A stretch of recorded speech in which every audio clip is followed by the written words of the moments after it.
What's up, everybody? Welcome to The Sweat, presented by DraftKings. I'm Emerson Latzia. We're going to stuff a lot here inside the next 55 minutes. We're going to price check around the diamond, who to roster, what to bet on tonight, couple game twos in the NHL postseason, plus how to build an all-star lineup on NASCAR All-Star Weekend. Jeff and Pierce will dish all the deets, but let's start with our NBA panel here. DraftKings contributors Julian Edlow and Jeff Pratt joining us this morning. Guys, last night, Celtics get back their stars. They get back even with the Heat. Jules, what's it say that Boston is 4-0 following a loss this postseason, man? Yeah, they bounce back strong. They're, they're starting one of those Tampa Bay Lightning type of postseason off a loss trends, whatever it is, 19 for the Lightning, who are doing great in their series, I hear. I don't watch any hockey. But strong bounce back. And obviously some of it is getting Smart and Horford back, who made a huge difference, mostly on defense, also on offense. The way that the Celtics operate essentially ever since putting Marcus Smart at point guard is what changes them. And they got that last night, and they're hopefully going to get that for the rest of the series. So, I tweeted out last night, some people love it, some people hate it. Remove the third quarter from game one. The Celtics are winning the other 7 quarters of this series 220 to 81. To 181. 81 would be ridiculous. So 39-point lead in the other 7 quarters. The Celtics have dominated this series outside of 1 quarter. Yeah, and Jeff, that's probably why they're priced at minus 255 now to win the series. Like, how much sense does it make betting that number right now? It probably doesn't make a lot of sense betting that number, but there's a chance that that's as good as it could get because, Emerson, like we talked about yesterday, this Celtics team, they're just extremely resilient. And yesterday demonstrated what a lot of us thought heading into this series, which is that Boston is just the better team. We talked about how Peyton Pritchard and Grant Williams needed to step up yesterday. Both of those things happened. They both scored double-digit points. But realistically, they didn't even need those guys because Marcus Smart decided to put the team on his back. Yep. 24 points, 12 assists, 9 rebounds, 1 shy of a triple-double. He's showing why the Celtics were so willing to commit to paying him as the point guard of the future. The Jays showed up. The entire team played their trademark suffocating defense. This was just a perfect game for Boston in general. Yeah, Smart, Tatum, Brown combining for 75 points, Julian. Too late to bet the Celtics to win this series right now, at least at this price? On the series as a straight bet, yes. And the time to get them was plus money before game 2. We knew game 1 was a bad spot. It became a worse spot with the Horford news. We knew game 2 was going to be a good spot. It became a great spot with the Smart and Horford news. So you kind of already had to play both sides, essentially. But I will say at this stage, the way that the Celtics look, you can still bet the series spread of minus 1.5, which is much closer to standard juice. Take the game 7 out. The Celtics gives a cushion there if they lose one of these upcoming 2 home games or a game 5 in Miami to close it out in a 6th game in Boston on Friday night, Memorial Day weekend. So that's the only way I would bet the series at this point in time, unless you like the Heat, this is clearly the time to take them. Yeah, so I think it's lowest on the board, the series to go 6 games, right? Plus 130, and then we know, Jules, like the Heat are dealing with more injuries now too, and you can get plus 250. How does that sound to you for this thing to end in 5 games, Julian? I'm not going to take 5. Miami deserves some respect here. They're a very good team. We saw that in the second half of game 1. I don't want to say that the Celtics are going to rip off 4 in a row here. So just for me, much more comfortable that if you're going to back the Celtics at this point, take the minus 1.5 games and give yourself that 1 game cushion and look for the Celtics to win 3 of the next 4 here. Hey, Jeff, did you predict Steph Curry leading game 1 of the Western Conference Finals as the rebounds leader? I can't say that I did. Emerson. Well, because I don't think anybody did, dude. So he pulled down 12 boards here, Jeff. He's plus 1,700 to do it again tonight, but plus 255 to be the leading scorer. Do you have a game leaders bet that you like tonight for game 2? I do. Last time I checked, you could get Luka Doncic at plus money to lead this game in rebounds. He's racked up double-digit boards in 4 of his last 6 games. I think Draymond Green, the second option there, is also intriguing at plus 250. He's had 9 and 15 boards in his last 2 games. It's going to be one of those guys, unless Kevon Looney decides to grab 22 rebounds like he did in Game 6 versus Memphis. I think either of them present intriguing options for you to take. I also think taking Jordan Poole at plus 3,000 to lead the game in scoring is worth a dart throw. It feels like it's been forever since we had a huge Jordan Poole night, but we know he's capable of that. They're playing in front of their home crowd. If anything's going to happen for him, it's going to be in Golden State. All right, what do you want here in this department on the DK Sportsbook, Jules? Yeah, so just looking at the box score from game 1, Dallas shot 11 of 48 from 3, and they were pretty happy with their shots. They said that most of them were good shots. They just didn't go in, and they got blown out, obviously. So I expect just as many or more threes from Dallas, and you get some good value on betting Dallas players to lead the game in three-pointers made because you're going against the Splash Bros plus the pool party here, all guys that nail threes, and it gives you a good price. So if you take Steph, Clay, and Poole out of the equation, now you're looking at Luka plus 290 to lead the game in threes.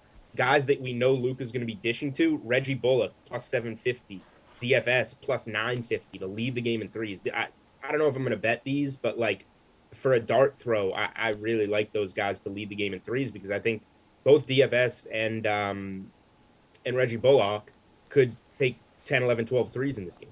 Yeah, and Jules, I know Luka's got a point total here in the DK Sportsbook at 31.5. Like, this man has a rock-solid history in his short playoff career here of following an ugly postseason performance, like with huge scoring nights. So is there another player or game prop that you like for Mavs Warriors tonight?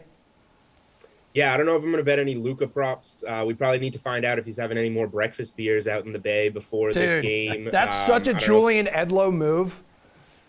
Yeah, man. I played in a men's league a game once. Didn't know it was happening. Had a few beers beforehand. Played great. Oh, great. Awesome. It was like my Love Jordan flu game. So, yeah, highly recommend it. But, yeah, so for the props, I'm sticking with Reggie Bullock. Over 2.5 threes, plus 110. Like I said, I expect him to take like 10 in this game. He's hit 3 or more threes in 9 playoff games already. Like 85% of his field goal attempts in the playoffs are threes. So just give me Reggie Bullock at plus money on the over 2.5 threes. All right, Jeff, what do you want here, dude? Just to agree with Julian really quick, if you tune into any Mavericks game, it feels like the possessions, there's a 50% chance it ends in a Reggie Bullock 3. The man just sprays. So I think that prop has a good chance of hitting as well. Emerson, I'm actually going back. I thought you were gonna agree with me on drinking beers before men's league games. Listen, I'd say don't drink and play. That's probably what I would suggest, unless you're Julian and you're experienced in that category, or Luka Doncic. Although didn't work out too hot for him. I am going back to Luka here, like you said, Emerson. I'm taking the over on his 31.5 points.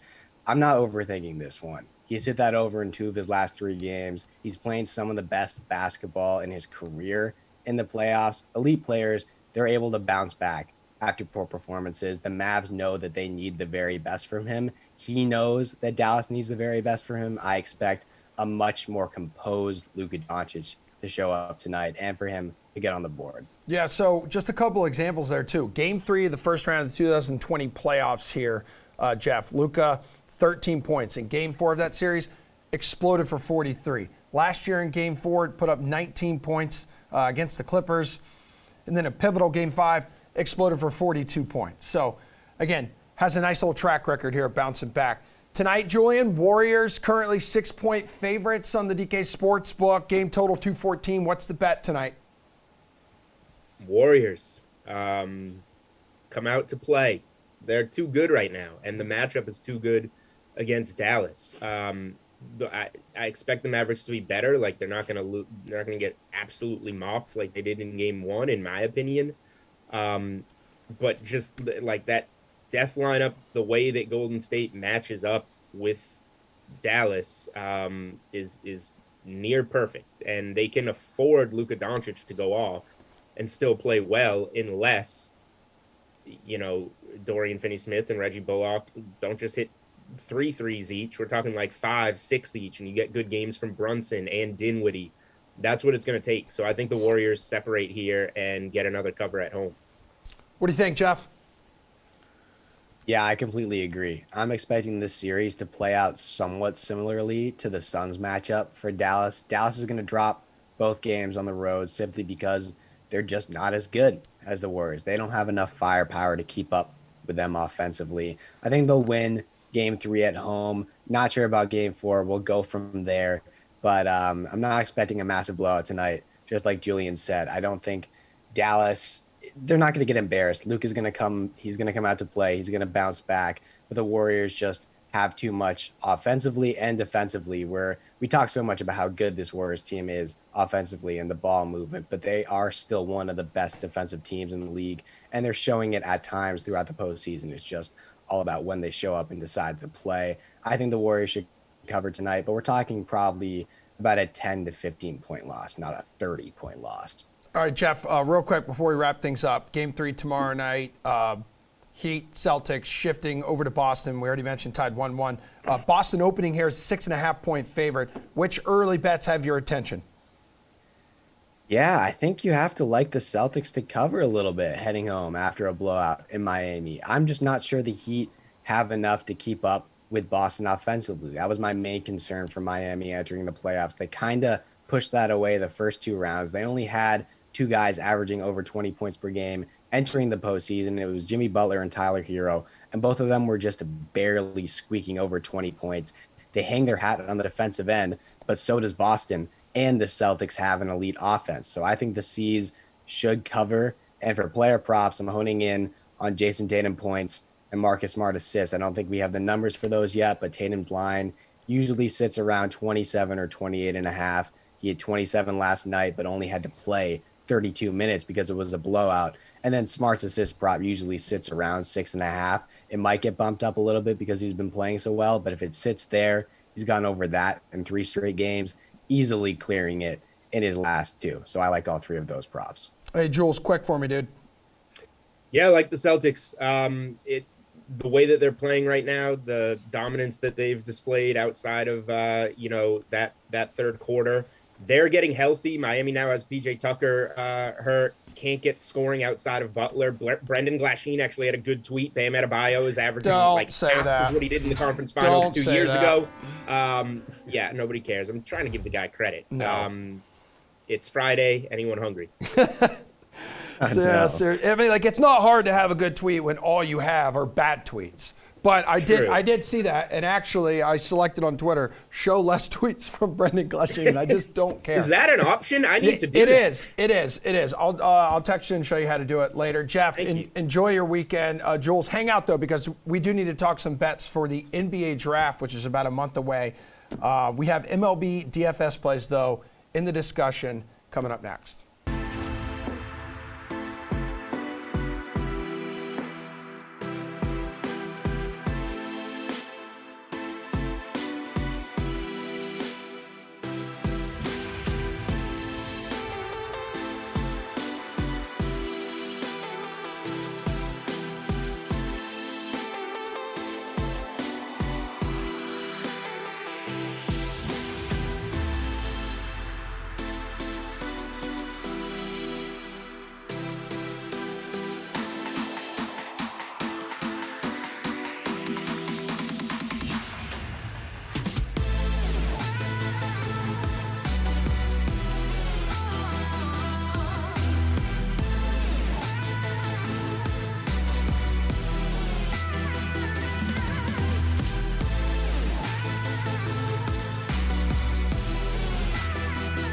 All right, time to take a quick trip around the DFS diamond and price check some salaries with our Major League Baseball panel, which this morning consists of DraftKings contributor Gary and Thorne, RotoWire's Eric Halterman. What's up, dudes? 12 games to choose from on the main slate. Gary, who's your pitcher north of 8K? You have 10 guys to choose from. It's funny. You know how much of a stickler I am for these rules. I did really want to kind of talk about Robbie Ray, but he's exactly 8,000, so he's like the one pitcher I cannot talk about on this segment, technically speaking. But I think Eric Lauer kind of falls into a similar category at this point. He's $2,400 more expensive, so that's somewhat unfortunate. But his matchup is much better against the Washington Nationals, and Lauer has been really just unrecognizable this season, at least when you look at his statistical profile. His last 5 starts, 2.08 ERA, 2.20 xFIP, 37% strikeout rate. I mean, he's striking out batters like the other left-handed pitcher on the Milwaukee Brewers, Josh Hader. This is not a version of Eric Lauer that I am used to seeing, but I think the sample size is large enough now where I'm willing to pay up and pay this price for that level of strikeout production. And I also think, like I said, this is a really good matchup against a Washington Nationals team that has struggled to produce much against left-handed pitching so far this season. If there has been a single knock on Lauer in 2022, it has been his struggles with the long ball. Well, the Nationals have the lowest isolated power in baseball against left-handed pitching at just .079. So the thing he does the worst, they also do the worst. So I think this is a really, really nice spot for Lauer. Eric, where are you going here? I think Lauer is also my top guy, but I want to say, how hilarious is this slate? If you told me before the start of the season that we would have a slate where the 2 most expensive pitchers on a full slate were Eric Lauer and Nestor Cortez, I don't think I would believe you at all. But I'm going to pay up for either of them. I think they both look for real. Lauer, everything Gary said about him, I agree with. His numbers are looking almost Corbin Burnsian this year. But Nestor Cortez, striking out 32.5% of opposing batters, walking 7.3%.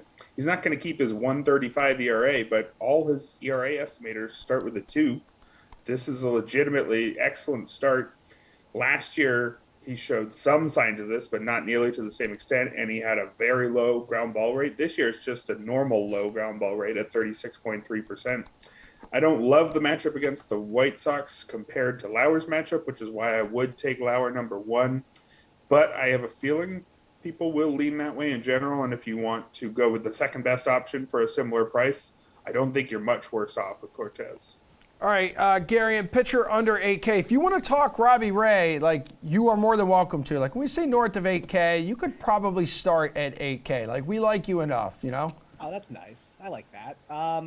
Let me just say this briefly about Ray, because Okay. I think he's going to be someone who's under-owned on this slate because the matchup is terrible. The Red Sox are red hot right now. Yeah, they are, He dude. was not great in his last start when you look at the surface numbers. However, the velocity is back for Robbie Ray. He was up over 94 miles an hour with that average fastball velocity in his last start.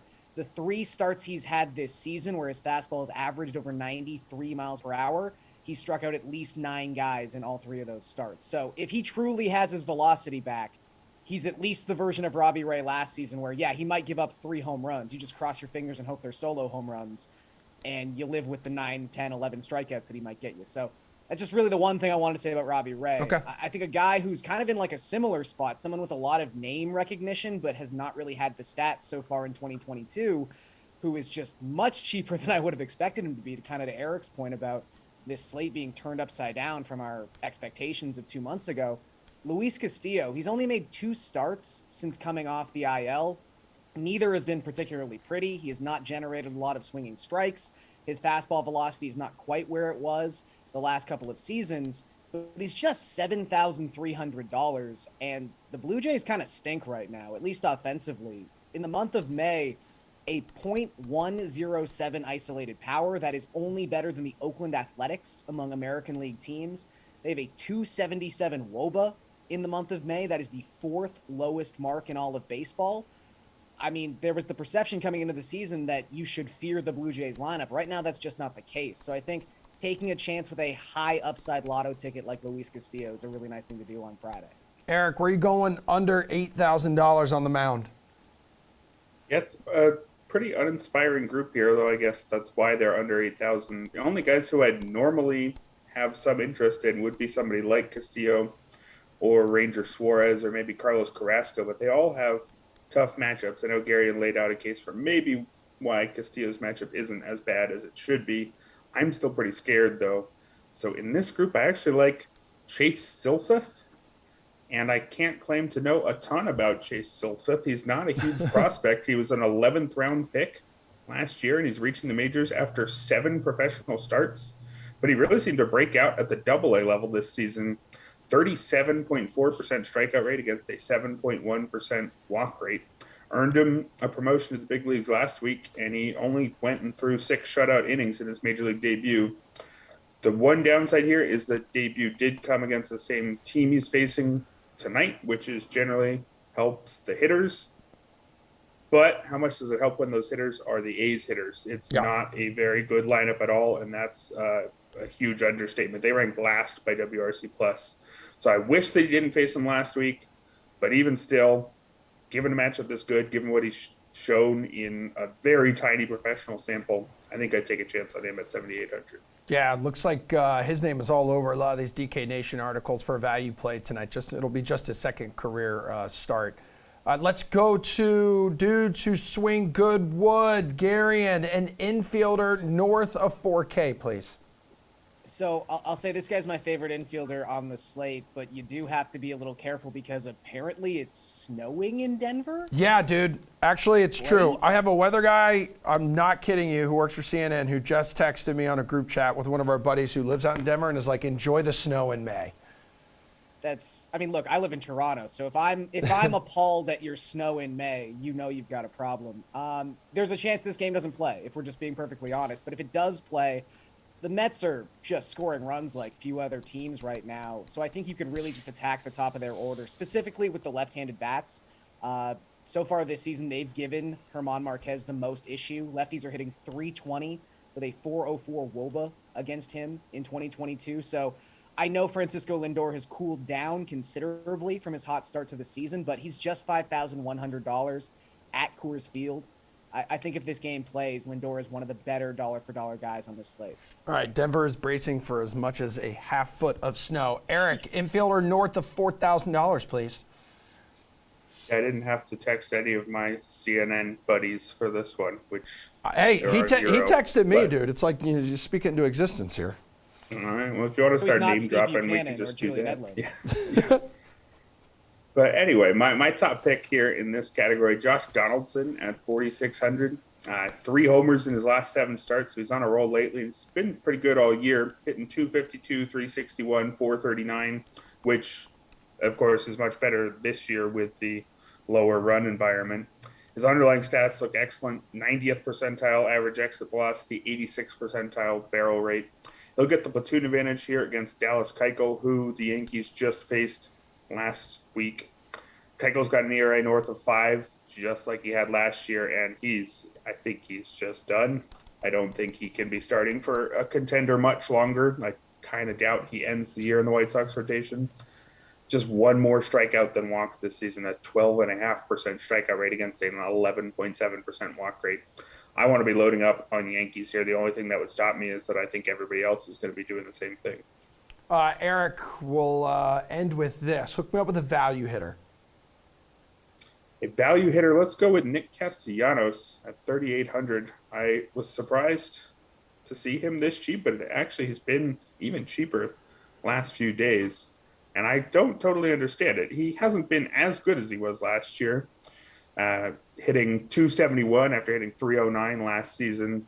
Strikeout rate up about 4 points. Barrel rate's down about 2 points. But he's still a very good hitter, still a 122 WRC+. This kind of guy who was going for around 5,000 for much of last season. So to see him under 4,000, I like it a lot. At home, one of the better hitters parks in the league. Platoon advantage against Julio Urias, who just gave up 8 runs and 4 homers to the Phillies last weekend and just isn't that intimidating of an opponent this season. So I think anytime you can get a talent like this for under 4,000, you have to be interested. Garion. Yeah, I'm going to attack Aaron Savale, who's given up 27 earned runs in 24 and 2/3 innings so far this season, 2.19 opponent home runs per 9. He just is not missing bats right now, and when hard contact is made, it has tended to leave the ballpark. So the Tigers aren't a team that you can really aggressively stack. I understand that. There's not a ton of amazing players, and Javier Baez, who's like their one guy above 4K, has been struggling so far this season, but I think Willie Castro is a nice way to get some exposure to the Tigers. He's pretty much locked in to the number 2 spot in that batting order, especially with Austin Meadows on the IL right now, hitting .322 with a 131 WRC plus so far this season. He's got a little bit of speed as well, and also once they get into that Guardian bullpen, he's a switch hitter, so he's always going to have the platoon advantage. Bromigos, adios. We still have NASCAR salaries to discuss, NBA draft odds. That's right after we talk with Paul and Jeff about what's cooking on the ice.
All right, it's time to talk some sticky puck. We got DraftKings contributor Jeff Ulrich here. We also have RotoWire's Paul Bruno on your screen. Gentlemen, the Blues get even. The Lightning win in the final seconds against Florida, too. Wow. What did you learn last night watching these games, Jeff? So the St. Louis Colorado series is, I think, the thing that is the most interesting. I mean, I harped on it pre-series. The odds with St. Louis just didn't make sense. Yes, Colorado's a very good team. Yes, they're obviously the 1 seed. St. Louis is a really good team too. And the plus 300 you were getting, it just did not make sense. So this series could easily be 2-0 St. Louis right now. I mean, they had a lead at one point in game 1, halfway through the game. So I think this one, at the very least, I was harping, say, make this, bet on it to go 6 or more at the very least. You don't necessarily have to bet the Blues outright, but that's the one I've learned the most. St. Louis definitely proving me right in that regard. The Lightning are what they are. I still am of the belief that it's not a bad idea to maybe take the Panthers on the series line. I'm just not convinced that without Braden Point and just with the Lightning what they are, that this is necessarily going to hold up. But really, Florida's got to prove it at this point. I mean, I can talk all I want about Florida, but they have shown nothing so far. Okay. Let's see. Blues, Avs here, Paul, to go 6 games plus 155, 7 games plus 180. I mean, there's 5. You can get the longest odds there, plus 220. I called it a 6-game series at the outset, but what we've seen in the last couple of days is Stanley Cup pedigree showing its true colors. The Blues aren't far removed from winning it all a couple of years ago, and the guy who was the backstop for it is looking like he's found his game. Jordan Binnington on a 4-game streak where he's been 5-game streak actually. He's played 5 solid outings in a row, winning 4 of them, and the Blues are rallying around him, and that they've got all the attributes that you want in a team that's going to go far in these playoffs. They've got toughness, they got skill, they can skate with anybody, they can play any game you want. Okay. And so that's the quandary that Colorado faces, particularly now that the shift in the series brings them to Missouri. And then the Tampa team, they really hit the Florida Panthers in the heart yesterday with the way they stole that game right in the late stages, taking 2 games on the road, and they're lights out at home. So this could be quick, and it wouldn't shock me because Florida's new to this playoff participation, and they're getting a dose of what it takes. Yeah. The Leafs did last series too. I'm not all of a sudden not feeling so bad about the 7-game series loss. I don't think this one's going to go seven at all. Yeah, because I think the Panthers are kind of finding out that no matter how many times you light the lamp in the regular season, it doesn't always translate to the playoffs. No. We're seeing about sacrifice. But I always tell my wife. By the way, Panthers, you can get Panthers plus 280 to win the series. Blues plus 250 there, guys. All right, let's go to tonight because we have a couple game twos on the menu. So, Jeff, netminder Antti Raanta was the top DFS play in Carolina's Game 1 win against the Rangers here. Who's your fantasy pick tonight in that series? Yeah, so if I was looking at this series, I mean, look, I think that the first game is just it's a microcosm of what you're going to see most of the series. So I still really like the Rangers. The Rangers really held their ground. I mean, it was the shots were even, the game was even.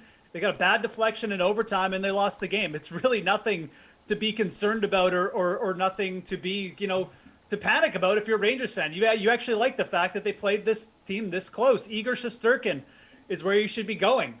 This is going to be, I think a lot of, 3-2 games and 3-1 games and things like that. If you do want to take a value play, I would personally look to the Rangers. And this is a series too. Like if you're playing Showdown, you don't necessarily need to spend all your money. I mean, the role players in this series are going to be a big part of it. So a guy like Andrew Kopp at 5,000 would also be on my list. But I'm playing Shesterkin for the bounce back here for the Rangers tying this series tonight. All right, who are you playing in DFS in this game, Paul? I'm right with Jeff. Shesterkin's got to be the play. I mean, in a close 7-game series, low-scoring battle, you expect him to outduel whoever Carolina puts in net. And right now, they're still riding a second stringer. Still no word about Freddie Anderson, and that's got to be a real concern the longer this series goes. The edge in net is going to be just bigger and bigger as the series continues. Shesterkin comes in at only $7,500. That's very cheap considering the win possibility here. I don't think Carolina was lights out at all in that first game. They were lucky to get the win, as Jeff indicated, and I think I could certainly see them going back to Madison Square Garden all square, and Shesterkin will play a key role in that if it does come to pass. So I'd spend the money there for sure. I see it as a low-scoring series too. I certainly see tonight still in the lowest scoring of the 2 games that are on tap. So I've got to pick my goalie in this game, and it's going to be Shesterkin. Okay, so speaking of like the low scoring there that you expect in this game tonight between the Hurricanes and the Rangers, Paul, like what's your favorite bet going to be then? I think I got to go to the money line again. The plus 150, too tempting for the Rangers to tie this series. I also like the under of 5.5 total, so I might recommend a parlay of these two props or a combination in a single bet. Take the Rangers to win under 5.5, and I think it should be a odds-on favorite over any other option you consider. Yeah, Jeff, everyone's looking at it on their screen right now. Plus 145 money line, and then that total 5.5. Yeah, for sure. I mean, I think you can. I think if you play the under in this series, you're probably going to come out ahead, even just starting tonight. My favorite bet right now is actually just take the Rangers to win the series at plus 280. Why not? I mean, it's obviously they got to get it done tonight, but this team has been really resilient. You like the fact that they got young legs. They came back against Pittsburgh. There's really no reason why they can't do it against Carolina either. So Rangers series at plus 280 is something I'm looking at, but I'm fine taking them on the money line tonight. I mentioned Andrew Kopp. You can also get him to score a point at around minus 110, just to score 1 point.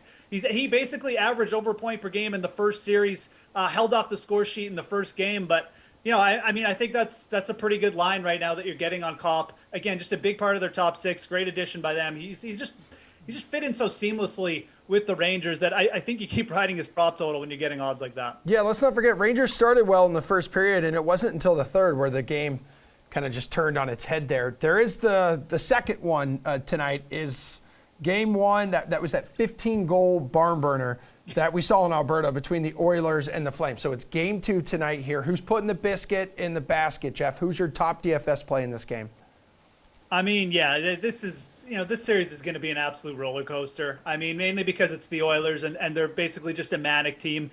I actually expect that Edmonton probably bounces back a bit tonight. This is going to be a little bit closer game. Still probably going to end up with like 7 or more goals. But, if you want to get really contrarian tonight, and again, like everyone's going to be talking about the offense, but Mike Smith is probably going to be seeing 35, 40 plus shots on net. And yes, there's a chance he gets pulled again and he's terrible. There's also a chance he stops like 40 shots tonight. And I think if you want to get contrarian with this series, you take Edmonton on the puck line and then you start Mike Smith and DFS. Not many people are going to go there. Everyone's going to be scared. He is starting again tonight. So everyone's going to be talking about the offense in this game. And obviously you're going to need to roster forwards, but there's too many for me to talk about. Why not take the contrarian move, go with Mike Smith? It's high risk, but baby, the reward is going to be huge because he's going to be seeing 35 plus shots, almost guaranteed. All right, what are you doing here tonight, Paul? We're going to get a hat trick from anybody?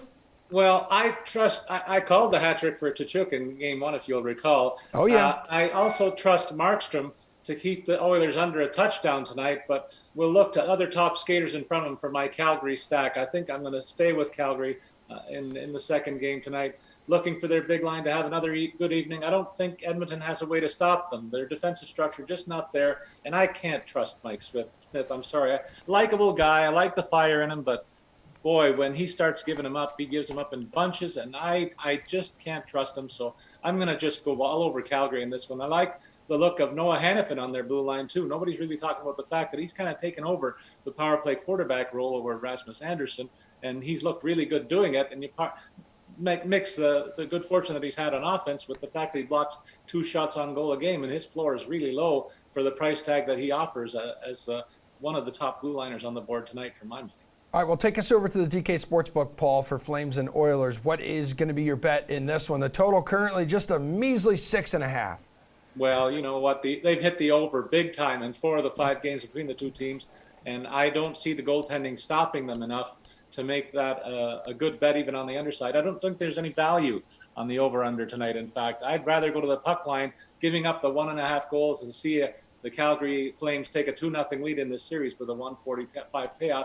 Like I said, I just can't trust Mike Smith and a loose defensive Edmonton structure, and Calgary's just got too much offense, too much talent, and too much toughness, I think, for the Oilers, too. I think they could roll them again tonight. All right, Jeff, a bounce-back effort from Smith, though, combined with maybe some production from Connor McDavid and company. That'll get the Oilers back in this thing.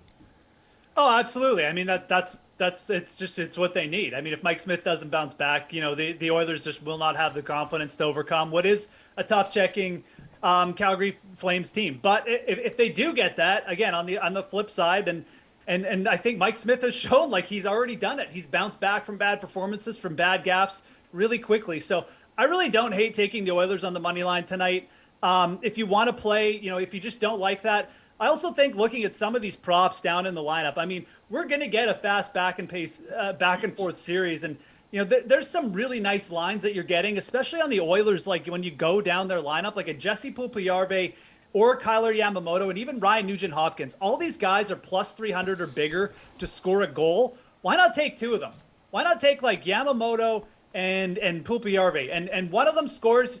Absolutely. You balance your bets. You're going to make major profit here tonight. So if you're looking for goal props, I would really look down the Oilers lineups. A lot of these role players playing pretty significant roles for them, and they're really kind of undervalued, it just looks like, because, again, they're coming in as a slight underdogs. So look at the Oilers role plays for goal-scoring props. I threw out 3 names there. Take 2 of them and roll the dice. All right, good stuff. Thank you, gentlemen. Paul, we're going to see you next week. Jeff, we need you to stick around because we're going to talk some NASCAR with you and Pierce coming up. It's All-Star Weekend. It's going to be exciting. Get this NBA stuff over with quick. I mean, I got a rally on Pierce here. My guy did pretty well last week. So. Okay. All right. We will, we'll do the NBA draft odds on the DK Sportsbook with Jules and Colin right after this quick break.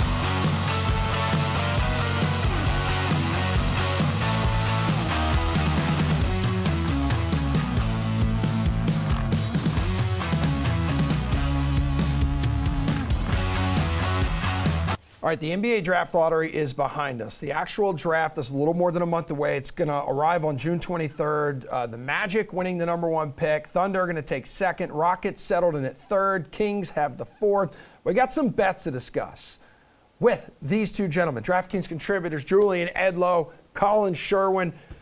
Jules, Jabari Smith Jr., the favorite to go first at -125. Is he your bet in that spot? Yeah, that's the best prospect in this draft by a wide margin, in my opinion. And I think the only reason that that price hasn't completely reflected it yet, even though he's the odds-on favorite, is because of the allure and, what Chet Holmgren is supposed to be. He's good. He's like, Kristaps Porzingis type of prospect with, more point guard type of skills, which is very rare. But we haven't seen him put much of it together yet. And with Jabari Smith, who is the same age, a freshman coming out of Auburn, we've seen him put his game together as like an elite jump shooter, go-to scorer that has some flashes of Jason Tatum, Evan Mobley type of prospect in his game. So regardless of who won this pick, I thought it was going to be Smith unless something really weird happened. And now I feel more confident about that. So I bet Jabari Smith at even money prior to the lottery, and I've bet him at -125 since. That's the best prospect in this draft, and Orlando would be silly not to take him. All right, Colin, do you agree there? Chat +150 to be the first overall pick. And we're hearing the word unicorn being thrown around a lot with this kid. Yeah, I like Chet a lot. I went to the West Coast Conference Championship this year and got to see him in person. Couple glitches in his game, but you know what? He's just a kid. He's 19. I really like his ceiling. But I agree with Julian. Jabari Smith's probably the best guy to take, which is why Orlando won't take him, because they're going to take a reach and they're going to go with Holmgren. Now, look at the front office for the Orlando Magic. Jeff Weltman, who is not exactly young. His general manager is John Hammond. John Hammond is 67 years old. You can't teach size, right, guys? These are the old NBA. This is some old school NBA guys here making this pick. I think they're going to go with Holmgren. Unless they trade out of the pick, I think Holmgren's going to be the number 1 overall, even though I think it's the wrong decision. But as you know, Emerson, people who make decisions in Orlando, like choosing to go to college there or spending any amount of time there, like beyond what you absolutely must, it tends not to work out for people there. So I think Orlando's going to screw up this pick. They screwed up the Jonathan Eisen pick with the same staff. They're going to screw this one up too. They're going to blow it. And I think I think it's going to be Holmgren. So I'm going to put my money on Holmgren and assume they don't trade out of it. I am proud to have cruised through the 5-year plan at UCF. It was only 5. Yeah, I had the over. It was only 5, and let me tell you what. Like Chet's under 200 pounds. College Emerson was pushing 260 at one point, but Chet's a freaking beanpole, Julian. The guy's a rail. He needs to add some weight. For sure. There's no way around it. And he's going to gain weight and he's going to polish off a little. He has to, but his ceiling is super high. But so was Kristaps Porzingis, who we thought, could develop into this MVP, and look where he is now. I don't know. I think Orlando has screwed up so much that they can't keep screwing up quite as much, and they have Jonathan Isaac, who can kind of fill a Holmgren type of role. I think they need to go with more of a sure thing here, and Smith fits that wing. Like, they have Wagner and Isaac around him. They have the guards and Suggs and Anthony. Like, we'll see how that all comes together. I think they need to go with more of a sure thing here, which Smith is. Okay. And then we see, are we on to the second pick yet? OKC, do we want to go there? Yeah, I mean, absolutely, for sure. I was just having a conversation with you like friends do, like professionals do. But Go ahead. Yeah, Thunder, Rockets, 2-3, as we've mentioned. Tell us which players you think are going to round out the top 3 picks here. Like, the rest of the lottery bets aren't out just yet, but just give me your opinion here. So OKC is always the wild card. They're going to do what they believe is right, just like they surprised everyone and took Josh Giddey at 6 last year, and it worked out for them. He had a really good year. He just missed out on – he was probably the odd man out in terms of making first-team all-rookie. So they won't be afraid to surprise you. Holmgren does fit the timeline here because they can take their time with him, and they're just looking to get as high as in the lottery as they can, with as many high lottery picks as they can, every year for the next like 5 years if they need to, unless they get good before then. So they're doing what Philly did. They just give us the best ping pong balls, and we'll take the highest rated prospect regardless of position. So if Holmgren falls to them at 2, I feel like that's really tough to pass on to just see what he would become. There's already some early articles and reports from good NBA draft writers saying that they like Paolo Banchero, who's a good player, but I just don't see. There's 2 guys with the higher ceilings, and it's Holmgren and Smith, and then a gap, and then Banchero. So I think OKC just has to take who's left over there, and then we'll see about Houston. It's probably then the 3rd one left over. I mean, Colin, it's like top 3 guys. They're almost like locked in, right? It's just got to figure out an order for them. Yeah, exactly. This is a 3-man draft, and by the way, it's not super deep behind those 3 anyway. It's not like there's like 10 guys that are all kind of the same. I think it's actually a pretty poor draft after that. And even with the 3 guys that are at the top, I'm not sure we're seeing perennial all-stars here.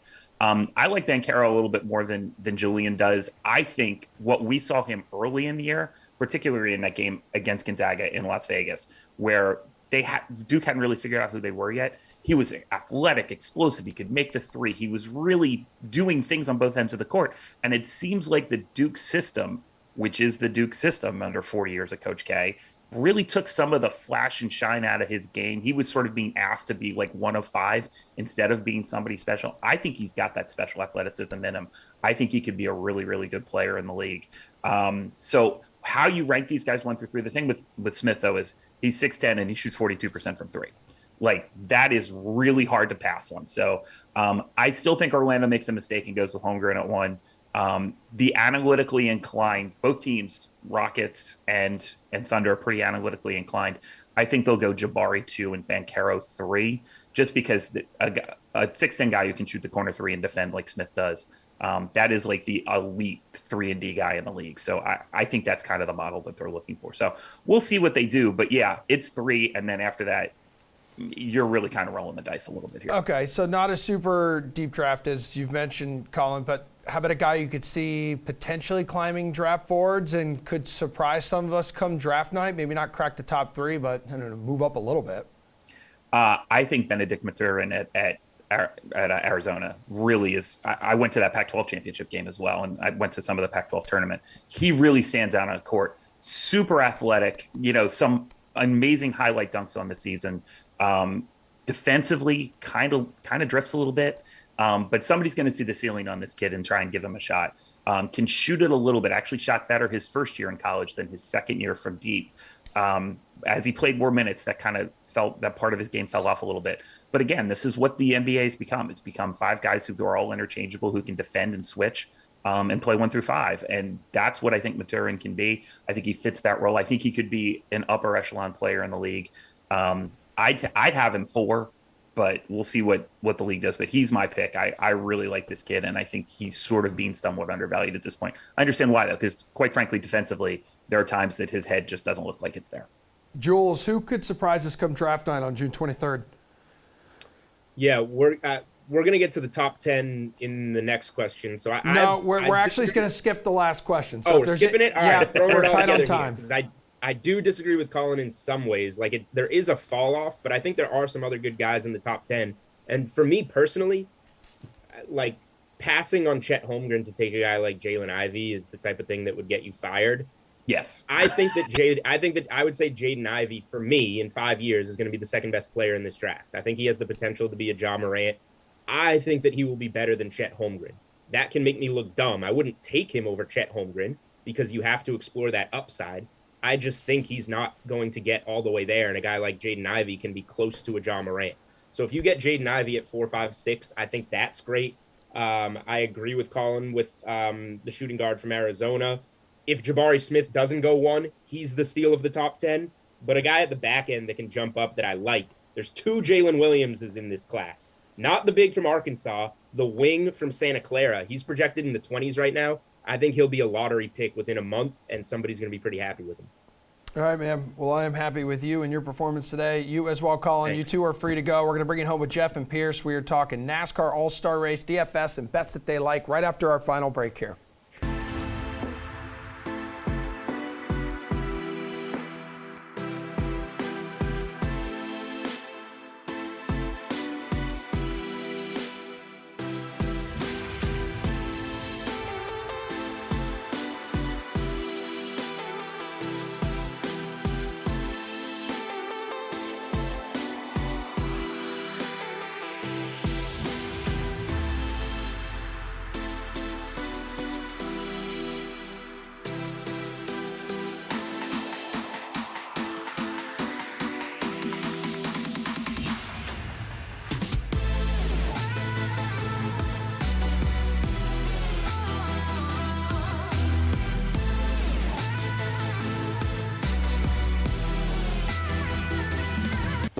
All right, you guys know what we like to do here for our final segment on Fridays, a tradition unlike any other. It's Jeff Ulrich, it's Pierce Dietrich. We're talking NASCAR, usually slide in some F1 as well. What's the stand? Where are the standings at now? So let me take a gander here at this gorgeous graphic.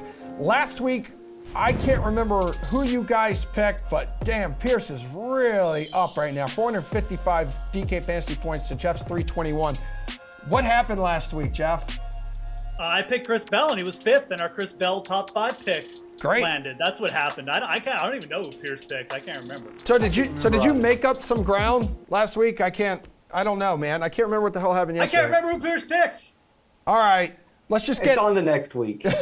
let's just Okay, I won. That means I won last week. Yeah, hold on. Producer Drew just slacked me and said you made up 13 points. Yes. Okay. Grinding away, just as I do. And by the end of the year, I'm going to be ahead. It's fine. All right. He also says, because we're a little tight on time, we have less than 5 minutes to go in the show. So, Pierce, please explain to me the format of this race this week. It's the All-Star race, and I guess guys can get in. They're all vying for $1 million. Help me out here. Oh my goodness. The drivers don't even know the format. The drivers never know the format. And I'm not joking. This is a gimmick loaded race every single year. So I'm not even going to try to explain it to you. Try to pick drivers that can finish well. I mean, yeah, I'm sorry. It's just the way that it is. Yeah. The top 20 guys qualify, and then there's a bunch of qualifying races, and it's just stages, and that's about it. All right. It's weird, but it's not that hard. So it's an all-star event. You know how these go. Yeah, exactly. All right, so let's just make it very easy here. Pierce, give me your best DFS play for this NASCAR All-Star race. Well, I'm going to take a guy that's not even officially in the race. Yes, this is weird, but Tyler Reddick has to race his way in. But the reason he's not in is because this field is set by last year's results. They're in a new car this year. Reddick's a new guy this year. He'll race his way into the race, and when he does, he's going to start in the back of the field. There's not very many points that can be gained through laps led and through fast laps. It's a short race. That means finishing position and place differential will be a big deal. And Tyler Reddick will start in the back when he qualifies into this race. So not only will he get finishing position points if he finishes near the front, he'll have an opportunity to score place differential points. I know it's scary because he's not in the field, but he will be. Reddick is the guy. All right, Jeff. Yeah, look, I mean, there's going to be players like that or drivers like that who haven't qualified yet. I don't think has Chris Bell qualified either, Pierce? I don't think so. Bell's in. Okay, so never mind about that. But a guy like Reddick or someone like that back in the field definitely going to be able to make up ground. I like a guy who's already in the field. I'm not going to go as risque as Pierce. I like Martin Truex Jr. at 9K. He's cheaper. He raced really well last week, made up a ton of ground. And if he didn't have I think he had some penalties last week. If he didn't have those, could easily taken that one. But all-star format, Truex racing well. I mean, again, I think this could be the week where he just puts it all together. A little bit softer format. 9K, I think you're getting good value there on Martin Truex Jr. All right, Ulrich, from your favorite DFS play for this All-Star race, give me your favorite bet on the DK Sportsbook for this one. Well, I mean, I really do like betting Martin Truex Jr. across the board this week. You can go head-to-head versus Denny Hamlin, -110. But just take him on the outright market is fine, too. He's +300 for a top 3. Again, he was driving really well last week. You erase the penalties. There's really no reason why he can't top 3 in this race. So, I would just honestly take all the Martin Truex Jr. props. I think he's in a very good spot this week. I think with the reduced field and stuff as well, there seems like less of a chance that you're going to get some crazy things happening and take him down. So this feels like a good spot for a guy who's driving really well. And I think, again, just you look at the top of the board, you're getting the best odds on him. A lot of guys just at +800, +700. I like them, but I don't really want to bet them. Martin Truex Jr., his numbers are way bigger. Let's go with him. Pierce, your favorite bet to win this thing? Kyle Busch. One thing we do know is this goofy event will have a pit road drag race. And Kyle Busch, yeah, that's right. They're going to have a pit road drag race. Kyle Busch has the best pit crew. No one is even close to him. That means he has a good chance of starting up front. Texas is a hard track to pass at. So if he starts up front, really good shot of finishing up front. I'll take Kyle. All right, Pierce, one more for you. We got about 45 seconds to go. Over in F1, Verstappen, Mad Max. You going to make it 3 straight in Spain this weekend? Originally, I was going to go with Leclerc, but after watching practice 1 and half of practice 2, it looks like Verstappen has been better on medium and in hard tires. And, I mean, there's been 43 upgrades across the field. It looks like Red Bull has made the best upgrade, so I'll stick with Verstappen. Yeah, looking at your rankings here on DK Nation, 11-6 for Mad Max, and Charles 11-2. Guys, that's all the time we have. Thank you so much, you two, for joining us and ending this show on such a positive and high note. Madden Sims start next, high noon, Rams at the Seahawks, and then I believe LaMarcus, Steve, and Clash will have you tonight, 5 o'clock Eastern time for the slate. We will see everybody back here for the Sweat Monday morning, 11.